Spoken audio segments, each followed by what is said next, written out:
Bismillahirrahmanirrahim. Alhamdulillahi Rabbil Alameen. Wassalatu wassalamu ala Rasulillah. Welcome back to the channel. Today we're going to discuss a very important issue, and this is the side of Hijra that nobody talks about. This is the side in which families can literally be destroyed. I'm going to talk about this from two aspects, and then we're going to go into a little bit of detail on those aspects, inshallah. The first one we're going to talk about is your children. Many of us, we say that we want to save ourselves and our families from the fire, get out of the land of the out of the land of the kuffar, put our children and our families in an Islamic environment. Everything that we say is geared toward getting our families out, saving our families. That's for those of us who have families, for those of us who are married and so forth and have children. If you're single, it's going to be different. But when we talk about families, that's always the focus of what's talked about. But there are so many levels to this. And you got to understand, you have to think of this in the future as opposed to the present. Right now, we're looking for places to move to. What are the best schools, the best healthcare? What's the hospital situation like? If your wife is pregnant, can she deliver in the lands of the Muslims? How's the visa situation? What is the vibe socially? Like, is there racism? Is there classism? How's the food? We think of the things in the present. I want you to, before you go to a country, before you move, or if you've already moved, we need to kind of do some restructuring because nothing stays the same. Things change all the time. So as the things change and the environments change, the way we think and the way we process and the way that we go about doing things has to change. It has to be different. One of those things that's going to be different is we have to think at least 10 to 15 years down the line. Or let's even say up to your child's, say, 18th birthday. So in some places, especially in the Arab world, your children can remain under your visa. Most of the time for boys, for males or boys, up to 18, and some countries 21. And then for the girl, some places 22 to 25. If they are or are not students, you would have to look into the labor law, into the Ministry of Hijrah, of Exterior Ministry, for the details about that. Visit government websites. Don't take your information for things of this nature from blogs, and there's a lot of forums out there, and there's a lot of podcasts and talk shows and even video channels like this. You should take that kind of official government information from official government websites, okay? 18 years old, at 18 years old, in some places 21, your child is not considered a child anymore. He's not considered a child anymore. He is considered an adult, and he is the adult son of a foreigner, which means now instead of having one foreigner, which would be you, and then the children of foreigners, you now have a foreigner and a son who is a foreigner. So the law dictates that those children have to be either employed or they have to be students, but their status changes now from dependent to an actual independent adult. Here's where the problem comes in. Some of us, many of us, a lot of us have not prepared our children for what comes later when they reach 18 years old. We've not prepared them. We wanted to get out of the lands of the kuffar, and we wanted to get out and be in a Muslim environment. And we ourselves have, been to lectures and circles of learning, and we've traveled extensively, and we've experienced different cultures and all kinds of different things. But we haven't prepared our children for the day that they reach the age where they are no longer considered children. They are considered young adults. How is the schooling situation? How have you provided for their schooling, for their education? Do they have the grades necessary to get into higher education? If you're thinking like a lot of people think, that I don't want my child learning all that stuff, I want Islam to suffice my child. I want my child to learn Quran, Hadith. I want my children to learn Arabic. I want them to be able to speak the lugha of Arabic, the lugha of Islam, the lugha of the Quran. I want them to frequent the circles of the scholars. That should be in the top tier of your list. However, here's a reality. One day you are going to die. Your wife is going to die. And your children will be left with what they have. And you have, if you have provided one side for your child's life and not the other side, you're going to leave your children in a very bad situation, a very difficult situation. He knows the language of Islam. He knows the lugha of the language of the people. He can move about in the towns and in the circles and get along and so forth. His Arabic side, in other words, is fine. No worries there. He can communicate, he can survive, he can exist among the people. But what is he going to do on the other side, his monetary side? How is he going to sustain himself? How is he going to take care of himself? How is he going to eat, buy toiletries, toothbrush, toothpaste, pay rent, pay electric? How is he going to clothe himself? And more importantly, most importantly, how is he going to find a wife? All of his education has been on the other side. And specifically, we're talking about Westerners who have the advantage of being able to attain or acquire Western-based education. And I do not mean that you return back to the land that you left, live there, get your higher education, and then do whatever it is you want to do. I'm not saying that. But what I'm referring to is you have the ability, you have the resources, you have the intellectual capability to find alternative methods for your children to get the secular side of this dunya so that they can qualify for those higher jobs instead of him or her bumming around with some menial labor. And there's nothing wrong with that, but that's going to really make it difficult for him to obey Allah in regards to his private parts. You must think, if your child is 5 years old now, you must think 13 years down the line. If your child is 10 years old, you need to think 8 years ahead of time before you go, or upon watching this video, you need to take stock and say, okay, what have we done to prepare Abdullah and Khalid for the time that A, they reach their 18th birthday or 21st birthday, depending on what country you live in, and B, in the event of our death. It can be something all of a sudden. You hear about it all the time. Car crashes, heart attacks. African Americans in particular are chronic sufferers of hypertension, that is high blood pressure, diabetes, and sometimes, as they call high blood pressure, the silent killer. There are so many, there are thousands of African Americans in particular walking around with high blood pressure and they don't even know it. Myself included, until I went to the doctor for something unrelated.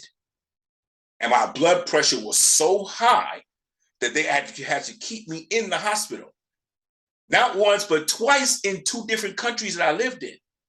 So this is something that genetically follows the African Americans in particular. People have dropped dead on the spot, brain aneurysms, strokes, heart attacks. Okay, a little bit morbid. Okay, let's say you don't have a heart attack that kills you, but you have a stroke and it incapacitates you to the point where you don't have the mental capability now to hold a job down. What are your children? What are their options? What are your children's options? Abdullah's 15. He goes to the Durus in the masjid. He studies Quran. He's memorized, the last 5 juz of the Quran. Walillahil hamd. No worries about Abdullah praying. No worries about Abdullah getting into, all of the types of, evil things or fasuk that, kids his age get into. He's a good boy. For all intent and purposes, he's a good boy. He's respectful to his parents, the whole thing. You couldn't have asked for a better son. But now you have had an accident, or you have had a situation, a life-altering event. And you, as the breadwinner, can no longer support your family in the way that you used to. What are Abdullah's options? He's 15. His Arabic is okay, but his reading is not very well. He doesn't have good reading comprehension skills. Yes, he can read. He can read. I remember having a situation like this when I was teaching. And one of my students was doing very poorly in the area of reading comprehension. And my principal could not understand why I was always giving this child C-, D+, D-. And she knew, she's told me, Abu Idris, the boy can read. He can read. His mother, he can read. Why is he getting D's and C's in reading? I said, come to the classroom. She comes to the classroom because she wants to, in part, she wants to prove me wrong. Okay, but I'm with this boy every day. He was in 6th grade. And what they were saying about his reading is true. He could read circles around everybody in the classroom. Circles. No problems with his pronunciation or anything like that. He can read. Boy can read. She asked him in the classroom, can you read XX paragraph or whatever it was? So he reads the paragraph. She said, she gives me a look like, see, I said, Abdullah, explain to us what this means. And that's where the problem occurred. For all the reading that he could do, he didn't understand anything he read. And if he did understand it, he didn't have the vocabulary to articulate what he understood. Either way, it's a problem. This is Abdullah's situation, your son. Street smart, deen smart, Arabic smart, but in his own language, that is, if he's speaking English. If English is his mother tongue, you must understand something. English is not restricted to America, Great Britain, Canada, the NATO 7.5, the whatever they call them, the G5 or whatever. It's not restricted to English-speaking countries in which that's their native language. English is the medium for many things. For many things. There are people who are what we call polyglots. So a polyglot is a person who can speak several languages. There are several cases where people who are polyglots, when they meet other polyglots from their country, they don't understand each other's cultural language or tribal language, but then they start speaking something, and then they stumble on English. So he's speaking French, he's speaking Swahili, they don't understand each other. He's speaking Afrikaans, he's speaking Arabic, they don't understand each other. He's speaking Portuguese, he's speaking Cuban Spanish, he's speaking Portuguese Spanish. And then they find out that, okay, he's speaking Hausa and he's speaking Afrikaan, they don't understand each other. And then one of them says, do you speak English? Yeah, I speak English. Okay, now you just found your medium. When I was teaching in Saudi, in Al-Hassa, I was teaching at a corporate training institute for the likes of Saudi Aramco, Sadar Chemical Company, I think it's Saudi Gas and Electric and something like that. These were corporate institutes that would send their trainees to school, right, to our institute to learn. What were they learning? They were learning math, science, and the English language. It was an 18-month program of just English. The instruction manuals in English, the operational procedures in English. And all of the students had the same thing. We're like, why are we studying this? We're Arabs. Why are we studying English? Because the manual is in English. Why do we need to write an email? Why do we need to write a report in English? We're Arabs. So why are we writing an email in English? We're Arabs. Mister, I'm not going to use this language. Yes, you are. Yes, you are. Because everything that you need to communicate to your supervisors and to the people that you are answerable to in terms of what is happening in your job space or in your workspace, it has to be done in English because that's the medium. That's the medium. That's the language that people are using. English is becoming the language of commerce. Yeah, Mandarin is on the rise, but it's not established like English is. So don't think that English is just for, English speaking or native English speaking countries. English is also the medium in many of the universities in different countries in which English is not the primal language. So don't look at English like that. English is a language, period. It's just a language. Don't look at it, oh, it's a language of the kuffar, it's this. Don't be narrow-minded like that. It's a language. Just like Arabic is a language, just like French is a language, just like Hausa is a language. It's a language. What you do with the language is something else. It is a language. It is not attached to any particular political ideology, methodology, religious sect. It's just a language. However, the time we live in now, that language is what is used in education, in industry, in business, in finance, in social settings. It's what's being used. And if you have moved Abdullah away from that to the Arabic side, Barakallahu fikum. May Allah bless you. May Allah reward you for what you did. You got his Arabic side tight. That's where it's supposed to be. That's his foundation. That's where he's supposed to be. But he's still got to eat.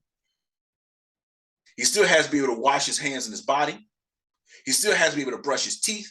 He still has to be able to go out and get his clothes clean. He still needs to find a wife. He has dreams and aspirations for family. He may or may not relay that to you because he might be a little shy, to do that, especially boys with their fathers, But the father said, listen, who you in love with? You ain't in love with nobody. Get in love with them books. I've heard this from students who tell me this is what their fathers tell them. So they don't ask for women in marriage. They don't ask around to see who's getting married. But understand something. Can I be candid? Can we be real here? Your children, when they reach the age of balagha, puberty, hormones are firing off everywhere, man. Children are getting curious because now you're moving from children to young adults, and young adults have needs, if you understand what I'm saying. You don't want to think of your children in that light, but it is certainly a reality whether you want to accept it or not. So Abdullah, because you have given him that tarbiyah, and because you have provided the tazkiyah, that cultivation and purification in the home, he's definitely, the chances of him becoming a mushrik are slim to none, bi-idhnillah. The chances of him being, pulled into some dunya situation, where the dunya has a strong hold on him and is taking him away from Islam. And you've done your very best to pretty much prevent that, bi-idhnillah, by Allah's permission. But there's still another side to that. Because now Abdullah's going to come to the conclusion and say, okay, well, I can't have a girlfriend. So we're not going to even entertain that. I already know that. And I don't want a girlfriend. My father taught me, my parents taught me that this is not the relationship between a man and a woman. We don't do girlfriends. We don't do fiancés. We don't get engaged. Okay, I need to get married. Okay, well, what's in my situation? Like one of my friends used to tell me, he used to always ask me whenever we would talk about things, he would say, okay, but what do you have in your hand right now? What do you have in your hand right now? You got Arabic, you got Quran, you got Deen, you study the sciences of Hadith, you memorize the Muwatta of Imam Malik, you have some ijazah for certain situations, for certain books that you read, you memorize Bulugh al-Maram, you have started reading Sahih Bukhari, you memorize, you going on your 11th juz from the Quran. On the Deen, you set. What do you have in your hand on the other side? Have you prepared yourself for the day that Abdullah turns 18? Mariam can stay with you up until she's 22 because typically women are not like out on their own in their own apartments. This is not the West, you guys. It's not Western society. Arab societies because I know Arab societies. I don't know about how it is in Africa or in Europe or anywhere else in Asia like that. But in Arabic societies, the children don't move out on their own. This is not the West. This is not Canada and the United States, possibly Britain. You're 19, you got your own place, you got a nice paying job, you live by yourself. That's not how it's done. So there's a little bit more flexibility with the girls, okay? But at some point, Miriam's going to become, she's going to reach 22. Now, what is Miriam going to do? What's she going to do now? You can't have them stay illegally in the country. So what is Miriam going to do? Marry somebody? You say, well, she just needs to get married. Marriage is not a fix, you guys. Marriage is not a fix. She just needs to find a good brother, somebody with deen. He prays 5 times a day. You know the drill. You know the drill. You know the drill. That's not how this is done. That's not what that's for. That's like a given. I don't have to say I'm looking for a man for my daughter who makes sure he prays 5 times a day in the masjid, he fasts in Ramadan. That's a given. He's supposed to be doing that anyway. These are not, excuse me, necessarily enhanced features. This is not something that enhances the eligibility or the possibility that he's a good prospect. That's natural. He should be doing that anyway. He's Muslim, right? Throw in there a pinch of being Salafi and Athari, and he knows some of the ulama, and he can at least rattle off 5 names of 5 different scholars in and before his time. These are not things that enhance his eligibility. Same thing with Miriam. What are you going to do when Abdullah and Miriam reach 18 and 22 respectively? What are you going to do? What are the options that are available to them? What are the options that are available? You don't have enough money because you didn't save up your money for whatever reason it was. You didn't have the kind of money to put together to send him to a school, to send him to some kind of university, or to provide him with some type of other training. You know, he can study computers, he can study web development, he can study networking, he can learn how to do business on his own. You know, did you teach him a skill, a trade, something that he can turn that into something that can be lucrative? Turn that skill. Okay, you taught your kid, you taught Abdullah, you took him everywhere. You're a merchant, you sell in the marketplace. Okay, so Abdullah's been with you since you were selling, you know, jeans and t-shirts at the flea market. Okay, how can Abdullah turn that skill? Abdullah's got an Amazon account, so you put him on game, as we say. You put him on game. Abdullah's got an Amazon account, you know, he sells, he's got an eBay account, you know, he's got his own website, you know, he's doing his thing with his business. But in the Arabic world, you have to translate that into something that we can either put paper to, as in a degree, or it's something that he can turn into an actual business, get the paperwork, and then have his business established in that country. All right. If you're still pipe dreaming about these freelance visas, don't wait on that, because the requirements are often very steep. 24,000 pounds, you know, per year. Or you have to make a minimum of $20,000 a year. Bring the documentation in the banks and the bank statements and the paperwork and all this. What can I do now to set Abdullah up so that at the time when he turns 18, he has to leave? And the same thing for Miriam, because we're making our own businesses. Okay. How can we turn that hustle, that side hustle that you taught them? Because you said, listen, we're not doing the university thing. I don't want you in that kind of environment. Okay, that's your prerogative as the parent. I need you to think about Abdullah, though. I need you to think about Miriam. What are they going to do? Because now you stopped one path, okay, and you had your reasons, okay? So they can't go that route. So you stop them from that route, and they're under your power. So what can they do? They have to go with what you say. Okay, did you provide them an alternative to that? Does Miriam have the business smarts, the business savvy, where her and her brother Abdullah can say, you know what, we're going to turn this arbitrage business, this retail arbitrage, we're going to make this an actual business. We're going to get a building, we're going to get permits, and they may not be able to stay in the country where you are. That's something else you're going to have to prepare for. Because if there's no opportunity for them to manifest something that they can do physically and plant themselves physically in the same country with you, they may have to leave and go to another country. Okay, they go to another Islamic country, somewhere where they can get the business set up, where the requirements are not so strict and so forth, and then they establish themselves. Do they have the business savvy to do that? Have you been teaching them along the way? Or you just been going to the masjid, go to work, some durus in there. Abdullah's in Islamic school. Miriam goes to classes. Maybe she knows how to sew. She knows how to make clothes. You know, it's like, what are you doing for the kids? What are you doing for the kids so that they can take this thing and turn it into something that will allow them to remain in the country? Right now, it's easy because they're just with you and they're tag along, right? It's everywhere you go, they go. So it's easy. But what have you done to prepare them? You have to think all the way up until Abdullah's 18th birthday, starting from today, starting from the time that you see this video. Little Fatima is 3 years old. I need to think 15 years ahead of time. So when Fatima turns 18, has graduated from school, what are her prospects? Instead of living for 15 years in the lands of the Muslims, only heartbreakingly to have to come back to the land that her parents left, which a land that she doesn't know because she hasn't lived there in 15 years. That land is just as foreign to her as the country you live in is foreign to you when you came from your country. Very important. The side of Hijrah nobody's talking about.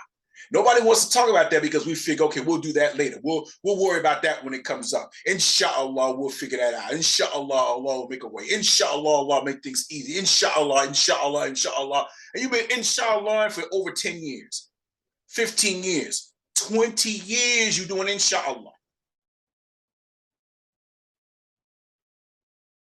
Here's the second part. And I don't really know which one will be more important. This second part or the first part, but these are two sides.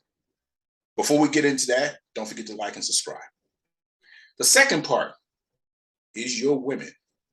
Now I'm talking to you brothers specifically. You married brothers, I'm talking to you specifically. What are you going to do? What have you done about the care of your women? And I'm not talking about the maintenance. I'm not talking about you feeding them and clothing them and giving them a nice place. What have you done for her emotional makeup, her emotional needs, the emotional side? Yes, she goes to the Durus. She studies Arabic. She's in an assistance group, and they go over Quran. She's got tajweed under her belt. She's memorized 4 or 5 Jews while, nursing and breastfeeding and changing diapers for your children, fighting her weight problems and all of the things, the emotional baggage that women normally carry on a regular basis. Now we add a component of being in a foreign country with that emotional baggage. She knows you can get a second, third, or fourth wife. She's put on a little weight. She's got a little chubby, a little tubby around the middle from your kids.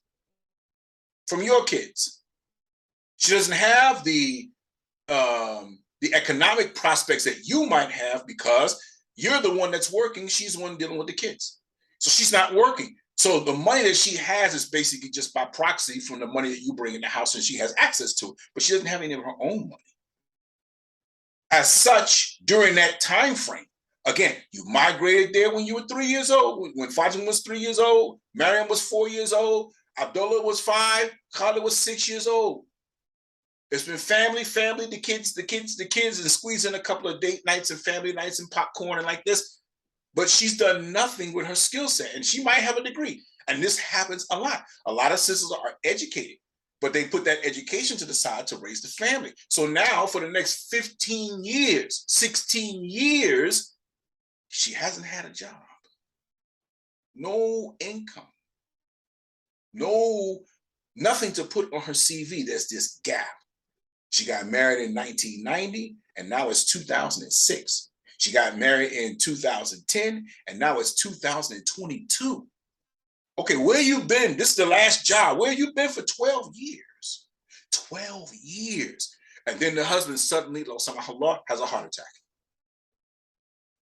The husband, gets into some problems with the local government or the authorities or whatever, and he winds up in jail. And the worst of all, the brother divorces her. So now she's a divorced woman with kids, no job experience, no money in her bank account, no skill sets. And he just left her there because he found something else to play with. He found something else to play with. He got a new toy now. Now he's going to be righteous with that new toy. Start that family over there, not giving her nothing to support herself and his kids that she took oath off a decade or two of her life, put her skill sets, the stuff that she paid money for, spent money for, either from her parents or from herself, in terms of her education, and hasn't had a chance to apply that skill set in almost 20 years, taking care of your children. She couldn't even begin to know where to look.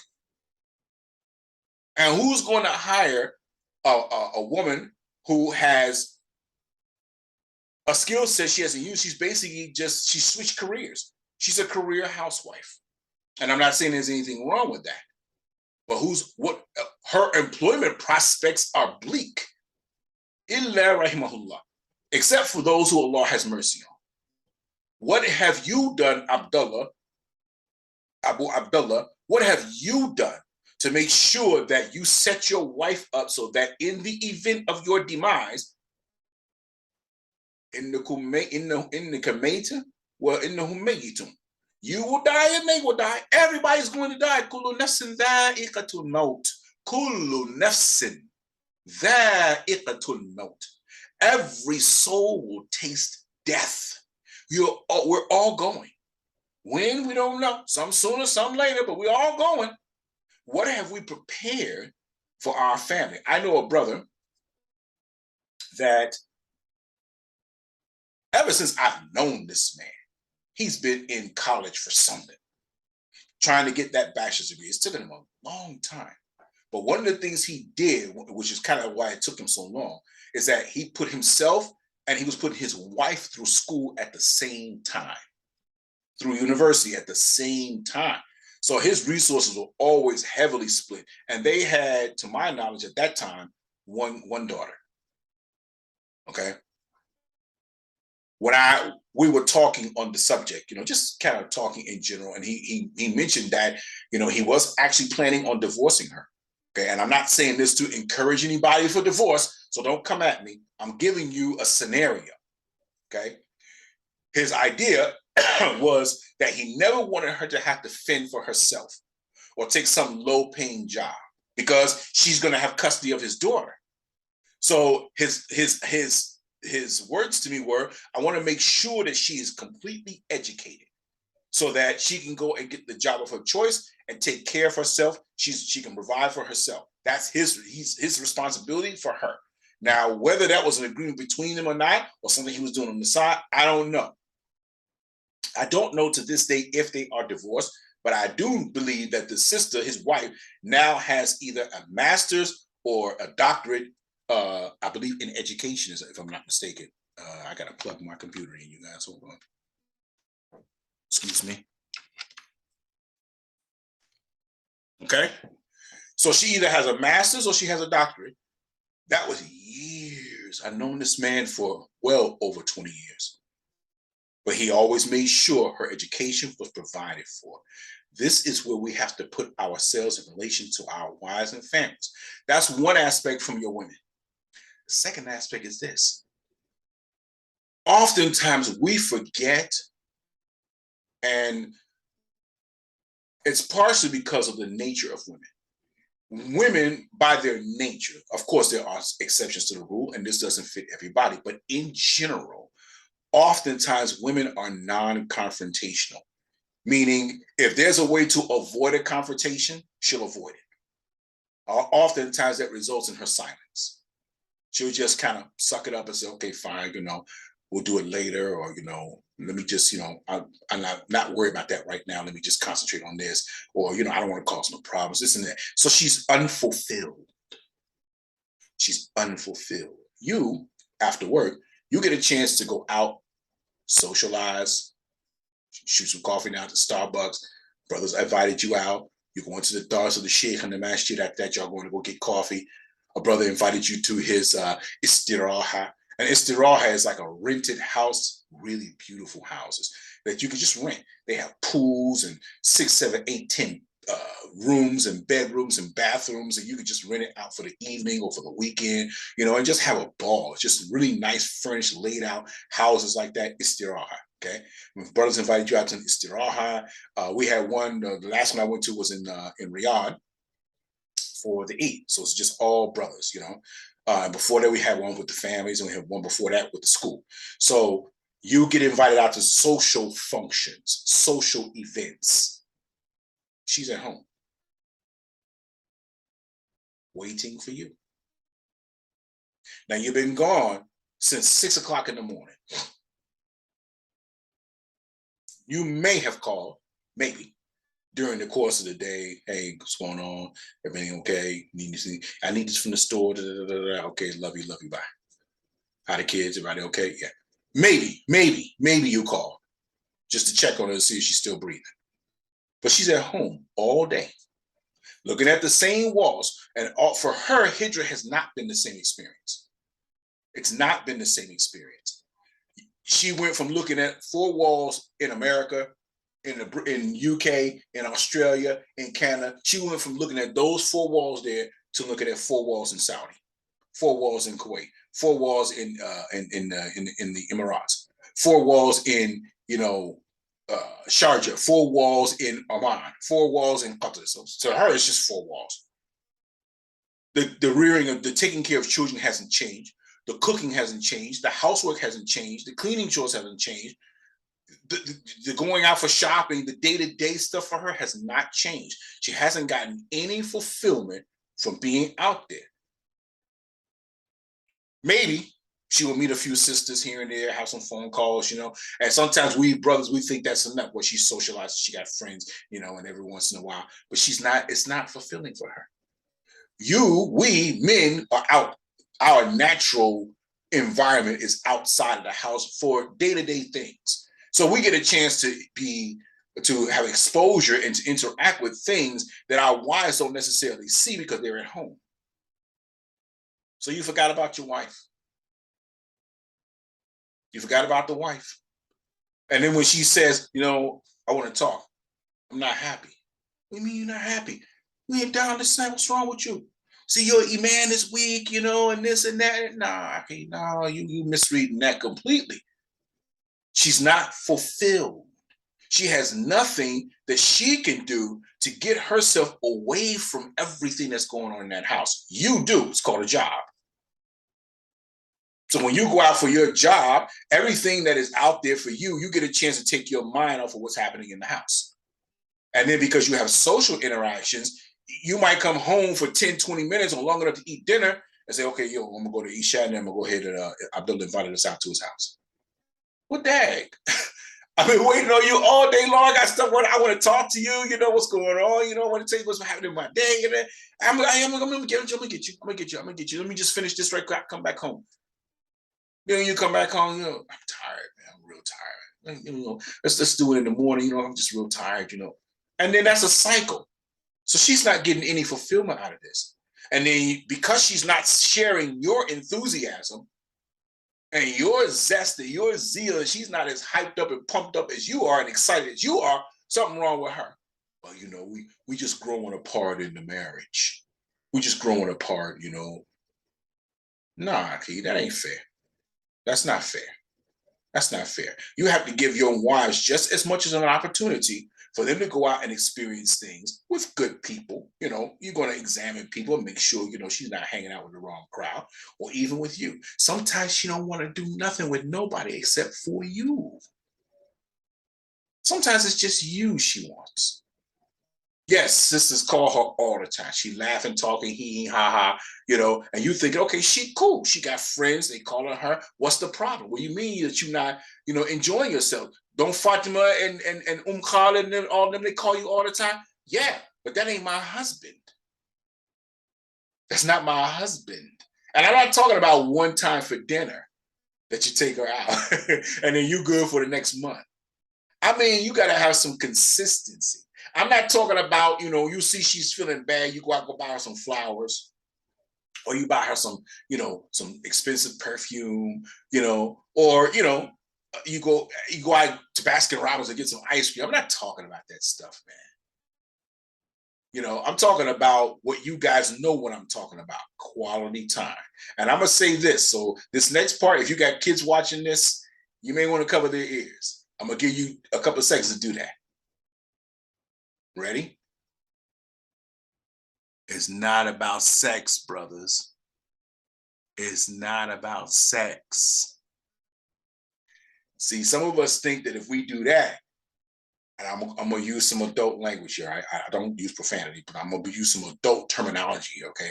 Sometimes if we think we break her off real good, okay, she cool for a while. Come on, brothers. It's time to step the game up, man. And then when she says, I want out the marriage, or I want to go back home, or are you ungrateful? Where's this coming from?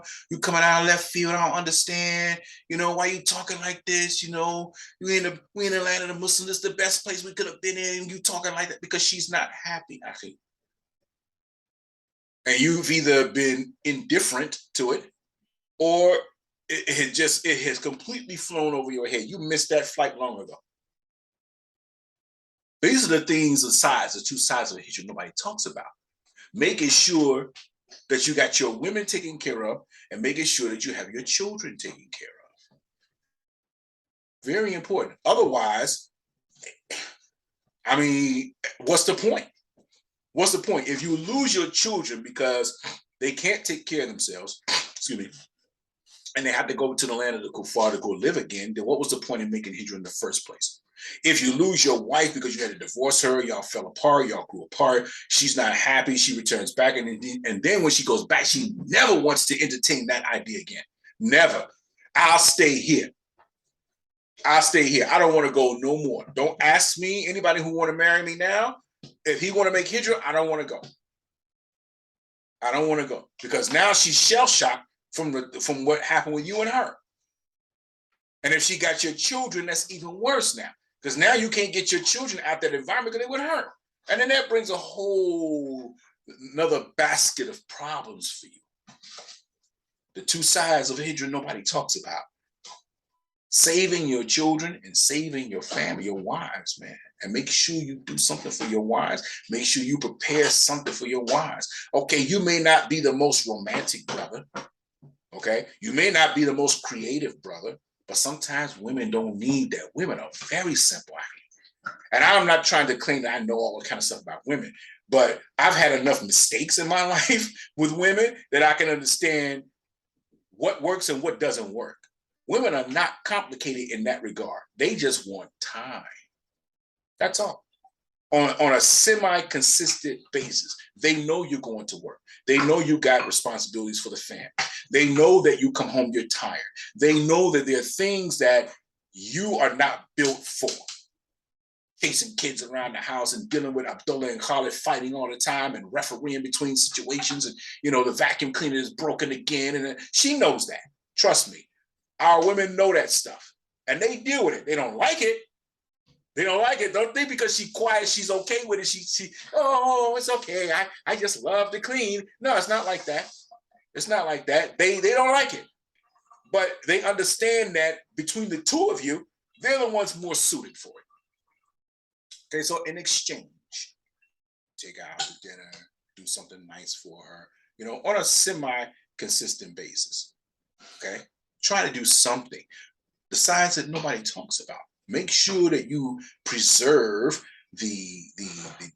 those aspects, the educational aspects, and the eventuality and the inevitability when your children mature and they are no longer under your guardianship in terms of visas and sponsorships and passports and all that. Prepare for that now. The sooner you start preparing, and it's never too late, you can have systems set up into place so they can just transition from one to the next to the next. Same thing with your wives. Slowly you start introducing more things. You don't need a lot of money, brothers. You don't. You don't need a lot of time. There are women who will be, sometimes some of us, our wives are happy just spending a half an hour with us, an hour. Sometimes our wives are happy just sitting in the house. So you don't always have to go anywhere. You don't always have to go out to a restaurant or go for a drive and all that stuff. Sometimes it's like, hey, Fatima, can you do me a favor? Yeah. Can you watch the children for me for like a couple of hours? Yeah. Tell them come on over. You got your play date set up, right? So you got your play date, and then you and her just got some grown folks time. And that might be nothing except sitting on the couch and just talking or drinking coffee or whatever. You know what I'm saying? It might be just going to the store and just, I don't know, whatever that quality time it is that qualifies for you, Sometimes women are just happy with that. It doesn't have to last for hours and hours. It don't have to be every week. It don't have to be every day. Protect those two sides, brothers, and you're going to be okay. So lastly, I'm going to post some videos here and here and here, and probably a subscribe button down here. So, and it might be in the reverse order. Make sure that you watch those videos, because I have a playlist that talks about things that you can, the things that the person who is making Hijrah for the beginners should know. So that's it, you guys. I hope that you got some benefit from this video. Wassalamu alaikum warahmatullahi wabarakatuh.